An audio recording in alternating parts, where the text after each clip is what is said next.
The midnight silence at Arecibo Observatory shattered as detection systems blared to life.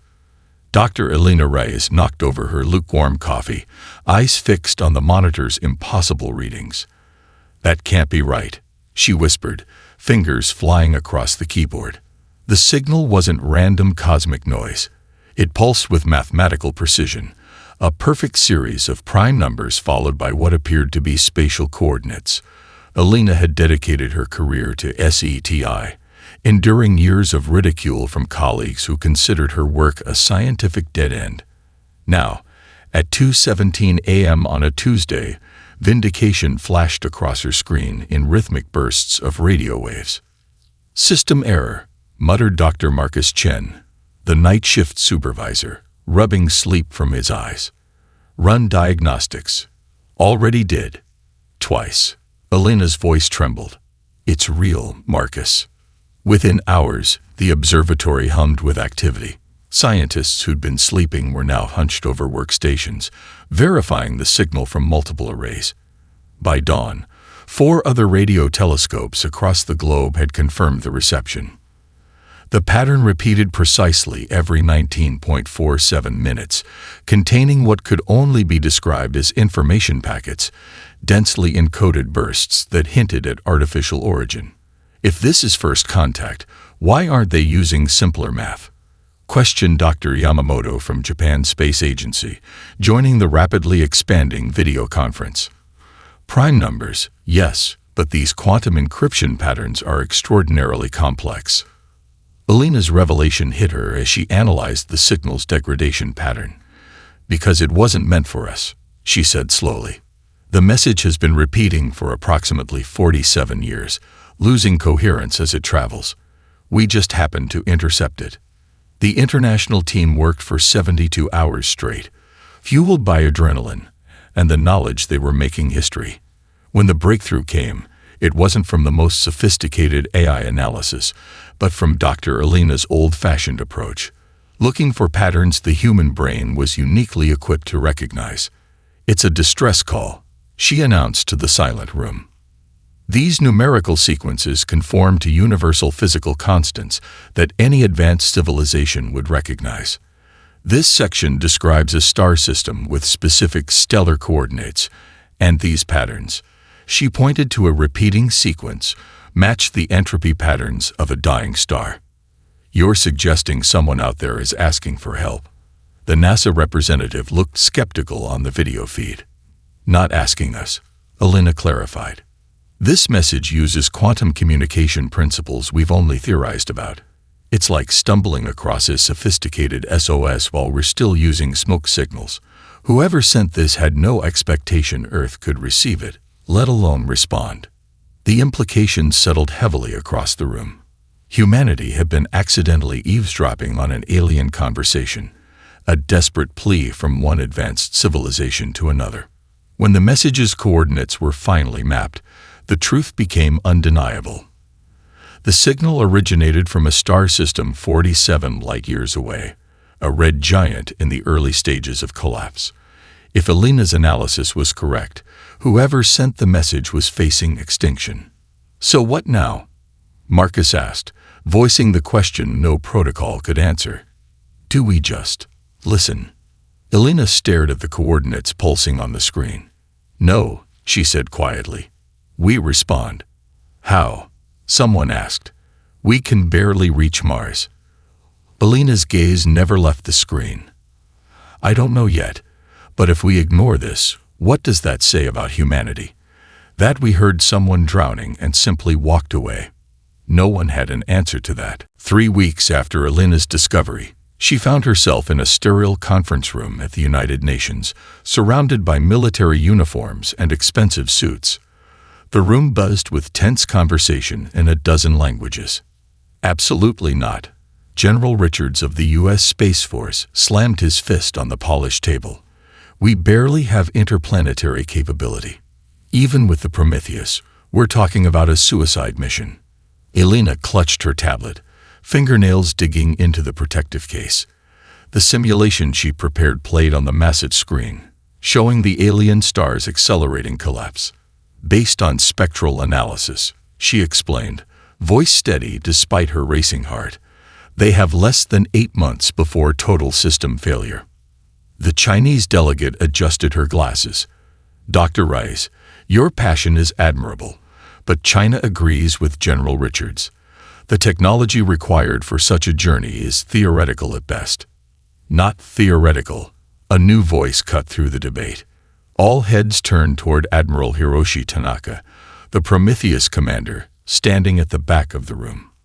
The experimental fusion-powered vessel had been his life's work, Earth's first true deep spacecraft.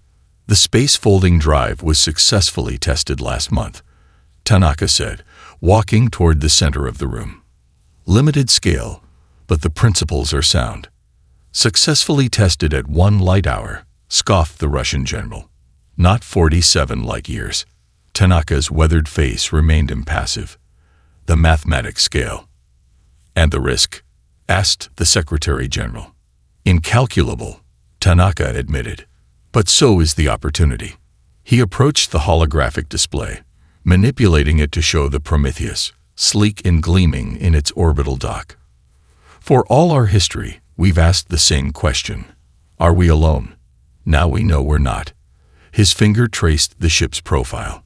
This vessel was built to reach Mars, but it was designed with capabilities that exceed that mission profile. The fusion reactor, the shielding, the space-folding drive. These were built for exactly this moment. You're proposing we risk our most advanced technology on an alien rescue mission. The American representative looked incredulous. Dr. Kwame Osai, the renowned xenoanthropologist who had been silent until now, stepped forward. Throughout human history, the societies that survived and thrived were those that developed cooperative relationships, not just internally, but with outside groups. These aren't outside groups, someone muttered. They're aliens.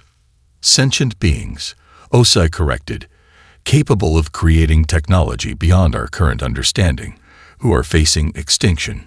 If we turn away, what does that say about us as a species? The room fell silent. Elena shared a glance with Tanaka. They'd discussed this privately. The Admiral had approached her the day after the signal's confirmation, recognizing the opportunity before anyone else. The Prometheus can be ready in 6 weeks, Tanaka said into the silence. I'll need a crew of specialists, all volunteers. And if the Council refuses permission? Asked the Secretary General. Tanaka's expression hardened. Then I respectfully tender my resignation, effective immediately. I'll find another way. The threat hung in the air, implicit but clear. Earth's most decorated space commander was prepared to go rogue. The Prometheus is international property, Richards warned. And its mission is to advance human knowledge and capability, Tanaka countered. What better way than this?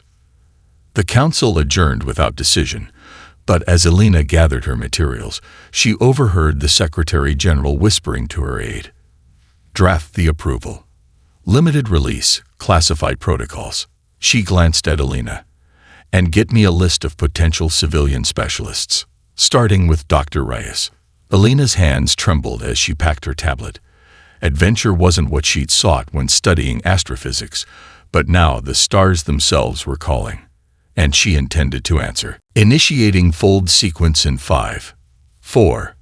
Lieutenant Commander Sofia Rodriguez's voice remained steady despite the sweat beading on her forehead. The Prometheus hummed around them, vibrating with energy as the experimental drive prepared for its second jump. Elena gripped her harness, heart pounding. The first fold, executed 3 weeks into their journey, had worked flawlessly, compressing space around them to travel a distance that would have taken conventional engines decades. This jump would be longer, riskier. 3, 2, 1. Reality twisted. Elena's vision blurred as space-time compressed around the ship. For a moment that felt both instantaneous and eternal, the universe ceased to make sense. Then came the alarms. Drive fluctuation. Engineer Nakamura shouted over the blaring sirens. Compensating. The ship lurched violently, throwing crew members against their restraints. Through the viewport, Alina glimpsed something impossible, swirling colors of a nebula that shouldn't be there according to their charts. Emergency protocols. Captain Tanaka commanded, his voice a pillar of calm amid chaos. Rodriguez, manual navigation. The pilot's fingers flew across her console, face illuminated by warning lights. Unknown stellar debris at Mark 37. Evasive maneuvers. The Prometheus banked sharply. Too late. Impact shuddered through the hull. Sparks erupted from a nearby panel, catching Security Officer Malik across the shoulder. Medical Officer Harrison was already moving, extinguisher in hand. Radiation levels rising. Dr. Chu Lai called from the science station. The nebula's composition is highly unstable. Rodriguez didn't hesitate. Ignoring the navigation computer's automated recommendations, she rolled the ship into a dive that sent loose equipment tumbling. Her instincts, human instincts, saw patterns the AI missed. "Hold on," she yelled, executing a maneuver that strained both ship and crew. The Prometheus broke free of the nebula's outer boundary, engines screaming in protest. As emergency systems engage, Rodriguez slumped in her chair. Alina noticed the radiation burns forming on the pilot's exposed skin, where her suit had torn during the violent maneuvers. "Medical team to the bridge," Harrison called, already checking Rodriguez's vitals. "Radiation exposure, level 3. In the aftermath, as Harrison fought to stabilize Rodriguez in the medbay, the damage assessment painted a grim picture. The space-folding drive was intact but misaligned. Navigation sensors were damaged. Most concerning was the microfracture in the primary fuel containment system, a slow leak they couldn't fully repair in deep space. "Can we complete the mission?" Elena asked Tanaka in the privacy of the command room. The captain's face was unreadable. "We can reach the coordinates. Beyond that." He let the implication hang. "You knew, didn't you?" Elena realized. From the beginning, this was always potentially one way. Tanaka met her gaze. Every crew member is a volunteer. But they deserved the truth.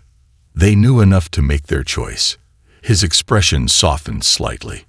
"Would you have stayed behind if you'd known?" Elena didn't answer. They both knew she wouldn't have. Later, in the quiet of her quarters, Alina returned to analyzing the alien signal. The complex mathematical patterns had become almost meditative for her. But tonight, something new emerged, subtle variations she previously attributed to transmission degradation. "This can't be right," she whispered, recalculating. She called Chu Lai to verify her findings. The AI specialist's eyes widened as she reviewed Alina's work. "It's not just a distress call," Chu Lai breathed. "There's something else embedded in the signal. Mathematical theorems, yes, but also harmonics." "Music?" Elena asked incredulously. "Not exactly, but patterns that follow similar principles to what humans recognize as musical harmony."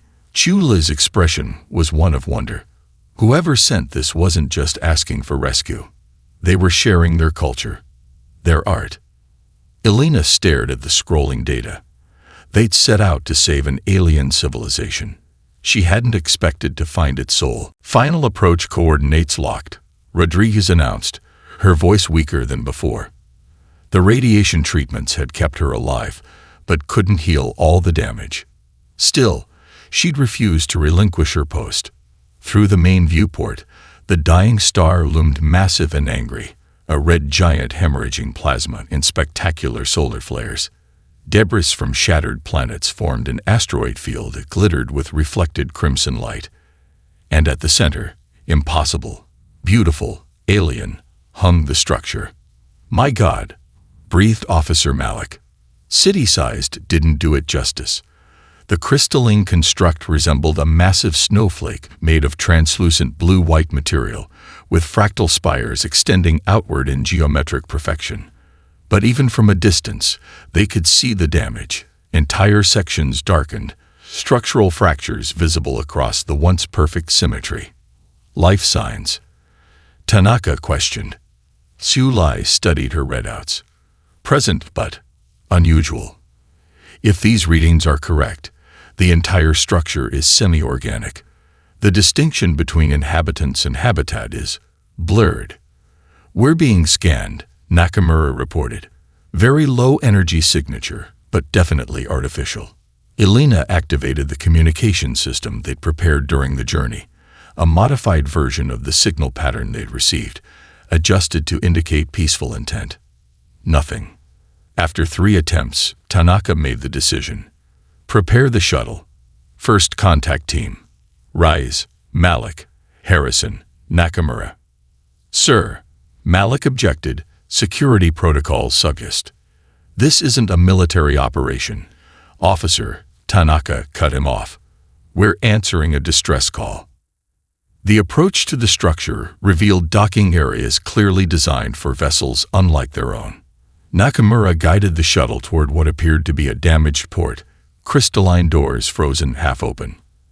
Atmosphere present, Harrison confirmed, checking his suit readings after they'd secured the shuttle.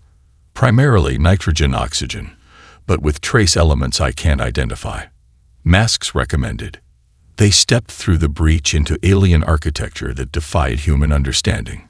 Corridors curved in ways that seemed to follow their own logic, illuminated by pulsing light that flowed through the translucent walls like liquid.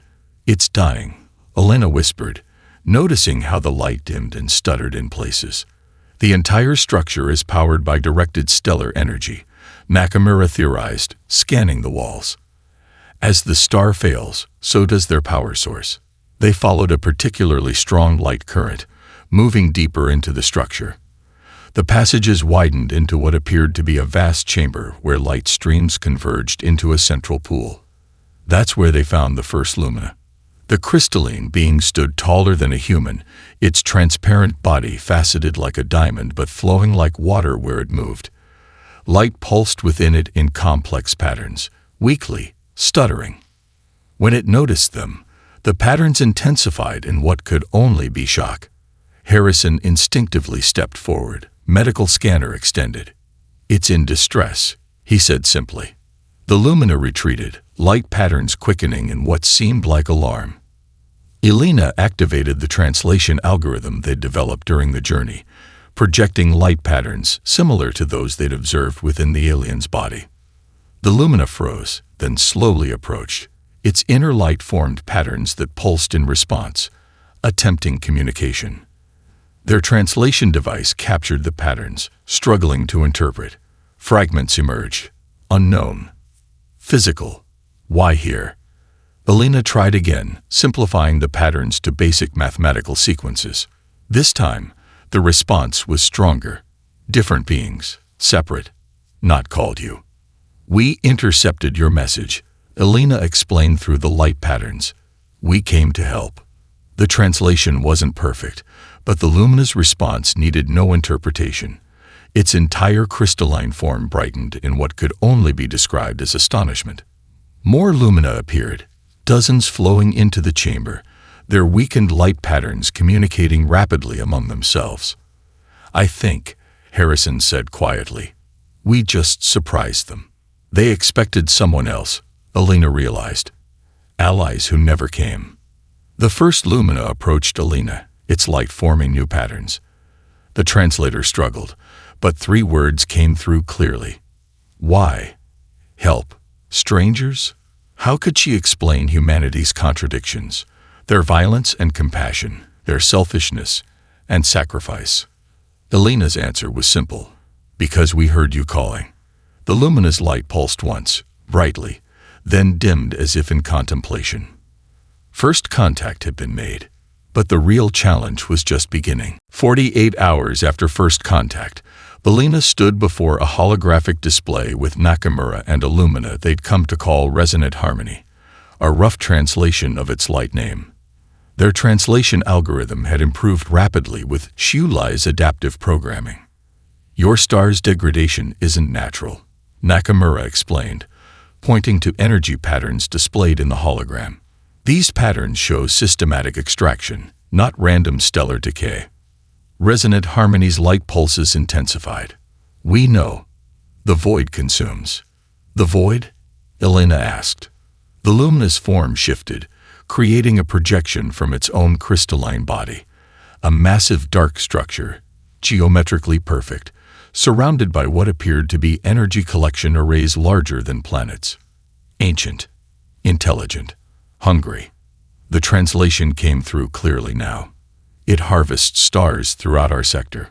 We detected its approach 3 cycles ago. Why target your star specifically? Nakamura asked. The answer chilled Elena to her core. The void judges civilizations by single metric, technological efficiency and energy utilization. Our kind evolved to create beauty through light manipulation. We developed art, philosophy, collective consciousness, not weapons, not defensive systems. And you were found wanting, Elena whispered. Precisely. The void considers us wasteful, inefficient, unworthy of continuation. Captain Tanaka, who had been silently observing, spoke up. You said you called for help. From whom? The Aeriform Collective. Gas-based sentience from nearby system. Advanced technology. Ancient allies. Resonant harmony's light dimmed noticeably. They never responded. We believe they may have already fallen to the void. While they conversed, Security Officer Malik had taken a shuttle to investigate the outer asteroid field. His transmission came through with heavy interference. Captain, you need to see this. His voice was tight with controlled alarm. Sending visual now. The holographic display shifted to show what appeared to be automated probes, sleek, black, and unmistakably artificial, moving methodically through the debris field. They arrived shortly after we did, Malik reported. Their energy signature matches nothing in our database, but he hesitated. They appear to be analyzing our ship's fusion trail. A cold realization swept through the command center. We let it to us, Chu Lai whispered. Our technology. It's unusual enough to trigger investigation. Tanaka's expression hardened. Malik, return immediately.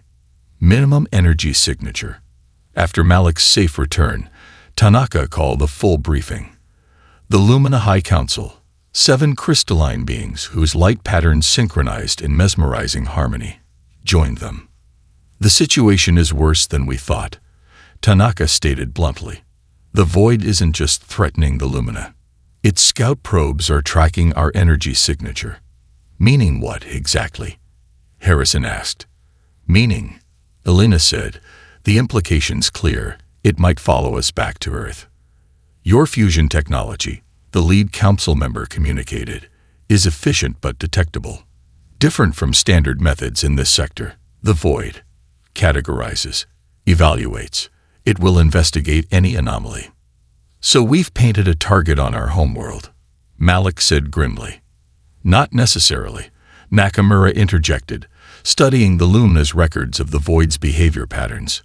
The probes are automated, preliminary assessors. The main entity hasn't changed course. We potentially have time. Time for what? The council asked collectively. Captain Tanaka exchanged looks with his crew. The unspoken question hung in the air. Attempt to return to Earth with a warning, or stay and find a solution.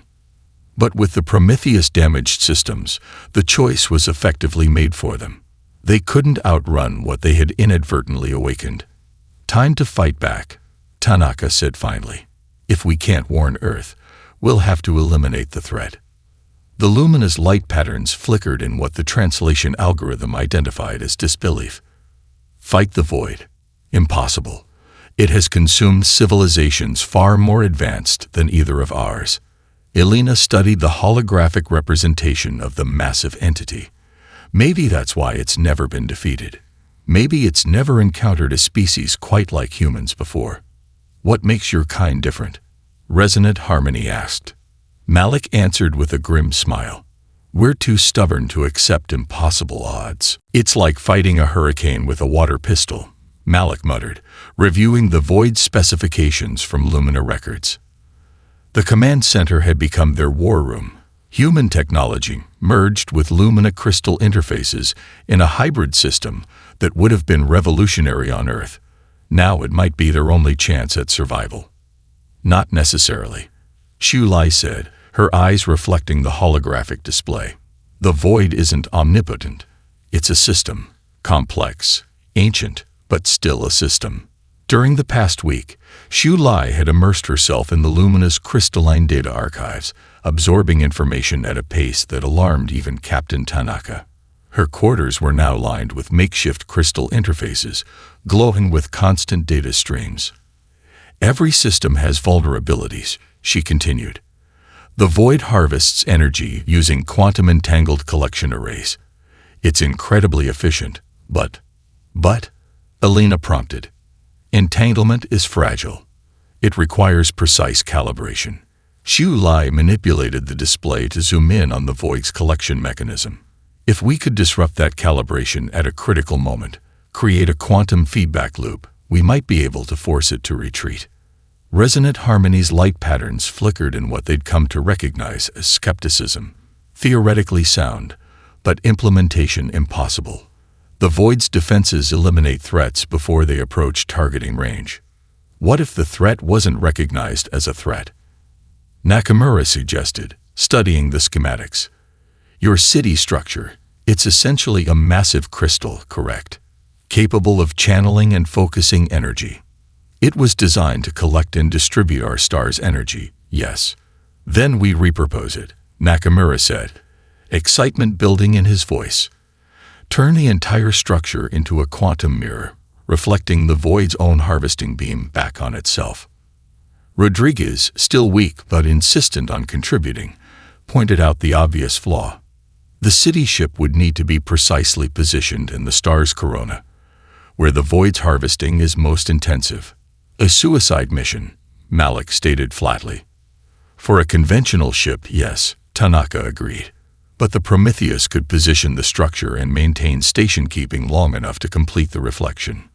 Your vessel is already damaged, the Lumina Council leader noted.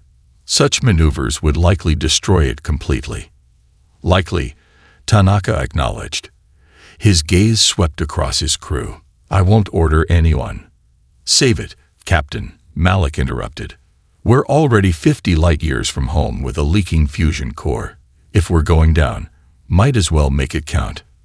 The next 72 hours passed in a blur of activity. Lumina engineers, their light patterns strengthened by renewed purpose, worked alongside humans to reconfigure their city ship's crystal matrices.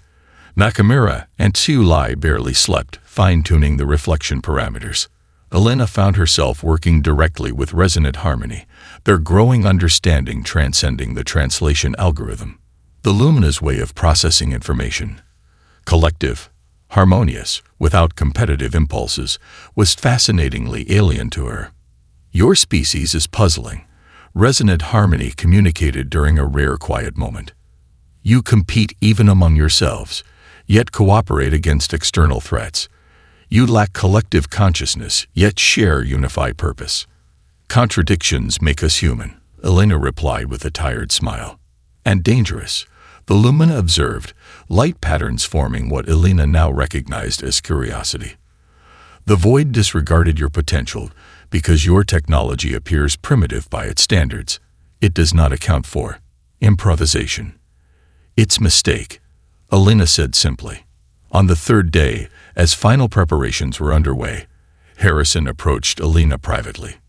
We received a response from Earth, he said quietly, handing her a data crystal. Came through while you were working with the Lumina.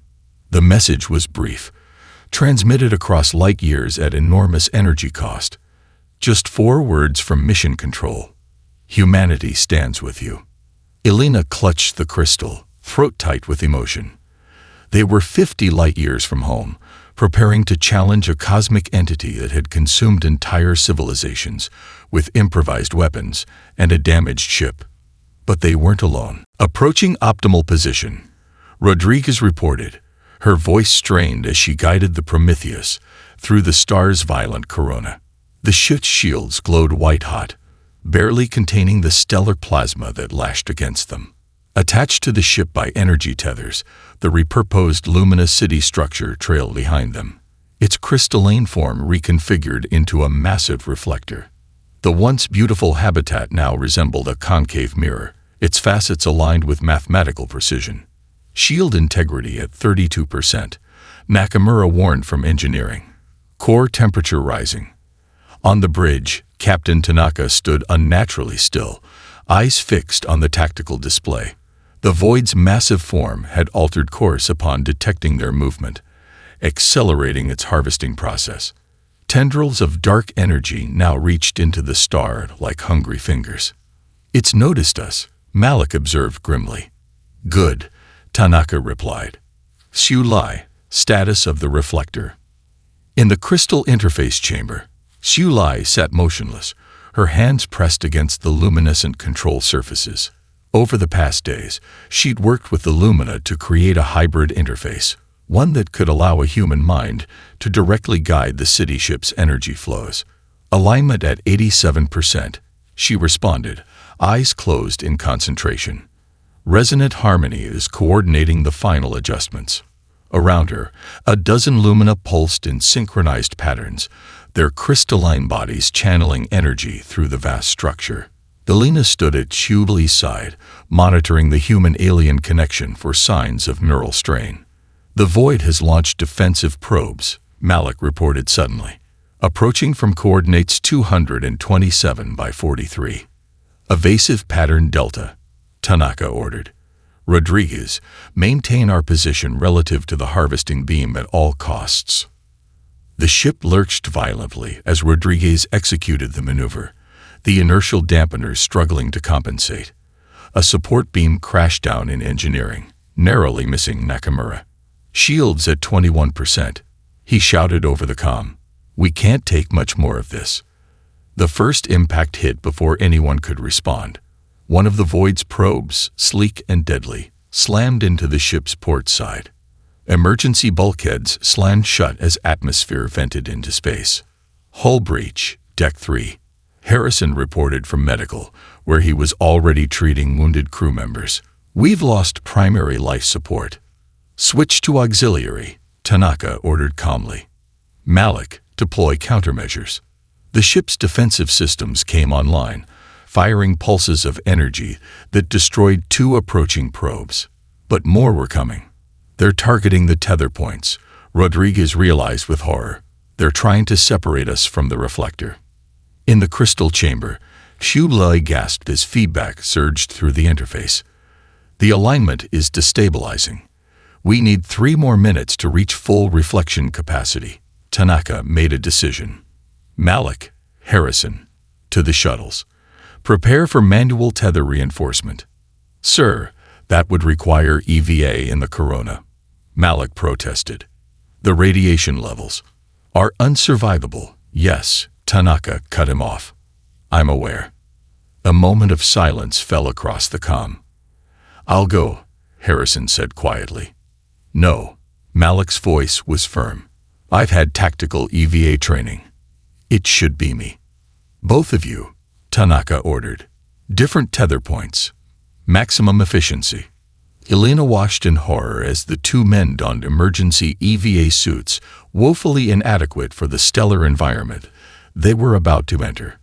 The lumina around her pulsed in patterns she now recognized as confusion. "They will not survive this action," Resonant Harmony communicated. "Why do they proceed?" Elena had no answer that would make sense to the collective-minded aliens. Outside the ship, Malik and Harrison worked with desperate speed, reinforcing the energy tethers with physical cables. Their suit telemetry showed their bodies already absorbing lethal radiation doses. "Tether 1 secured," Malik reported, his voice already weakening. "Tether 2 holding," Harrison confirmed seconds later. Neither man mentioned that they couldn't return to the ship. The airlock they used had been damaged in the last attack. "Alignment at 96%, Xu Lai announced, tears streaming down her face as she maintained her position in the interface. Initiating reflection sequence now. The massive crystal structure began to glow, channeling the star's energy through its reconfigured matrices. As the Void's harvesting beam intensified, the reflector captured it, amplified it, and redirected it, creating a quantum feedback loop that targeted the void's own collection arrays. For a moment, nothing happened. Then, silence. 3 years later, a vessel unlike any ever seen approached Earth's orbital defense grid. Its hull sparkled with crystalline facets that seemed to capture and amplify starlight, while its propulsion system left no conventional exhaust trail. Across its bow, written in both English and luminous patterns, was a single word: harmony. Approaching Earth orbital insertion, Elena announced from the command chair. Defense platforms are locking on. They were warned of our arrival, Chulai replied, her eyes glowing faintly as she interfaced with the ship's crystal systems. Since merging with Lumina technology during the battle, her neural patterns had been permanently altered, neither fully human nor Lumina, but something new. After 3 years, they might be cautious, Tanaka said, his once black hair now streaked with white. The battle had aged all of them. The moment the quantum feedback loop had engaged, the void systems had faltered. The massive entity had recoiled, its harvesting beams retracting as though in pain. But the victory had come at terrible cost. Malik and Harrison lost to the stellar corona, the Prometheus damaged beyond repair, and their way home seemingly lost. That's when the true collaboration had begun. The surviving humans taught the Lumina metallurgy, electrical engineering, and defensive systems design. In return, the crystalline beings shared their knowledge of light manipulation, energy focusing, and consciousness transfer. Together, they built Harmony, a vessel that combined human ingenuity with Lumina crystal technology. Now, they were home. The voice of Earth Defense Command crackled over the comm. Unidentified vessel, you have entered restricted space.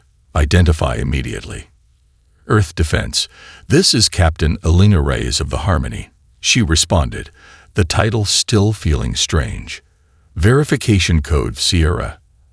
Echo Tango India 7903. We are returning from deep space with survivors of the Prometheus mission. And guests. A long pause followed. Captain Reyes. The voice finally responded, emotion breaking through the professional tone. You were declared lost with all hands 18 months ago. Stand by for escort. Welcome home. As the Harmony approached Earth, Elena watched the reactions of the Lumina delegates. Their crystalline forms pulsed with excitement as they observed the blue planet growing larger in the view screen. So much water, resonant Harmony communicated. So much life. Different from anything we imagined. 2 days later, Elena stood before the United Nations General Assembly, the surviving crew beside her and the Lumina delegation hovering nearby, their translucent forms causing gasps from the assembled representatives. The void has retreated, she explained, but not been destroyed. Our actions disrupted its harvesting patterns and forced it to reassess its priorities. We believe it is currently regenerating, but will eventually resume its consumption pattern. She projected the void's energy signature, now detectable at the edges of the solar system. However, she continued, our return brings more than a warning. It brings an opportunity. She gestured to Xu Lai, whose glowing eyes and altered appearance caused murmurs among the assembly. We have brought Lumina crystal technology, capable of revolutionary advances in energy production, medicine, and communications. More importantly, we've brought allies, the first of many. The final display showed communications they'd received during their journey home. 17 distinct civilizations responding to the warning signal they'd broadcast during the battle. Humanity answered a call that wasn't meant for us, Elena concluded, her hand intertwined with resonant Harmony's crystalline appendage. And in doing so, we found our place in a universe more crowded, more dangerous, and more wondrous than we ever imagined. The question isn't whether we'll survive the void when it returns. It's what kind of galactic community we'll build together before it does. Behind her, Captain Tanaka stood at attention, his gaze fixed on the memorial images of Malik and Harrison displayed on the assembly wall. Their sacrifice had made this moment possible.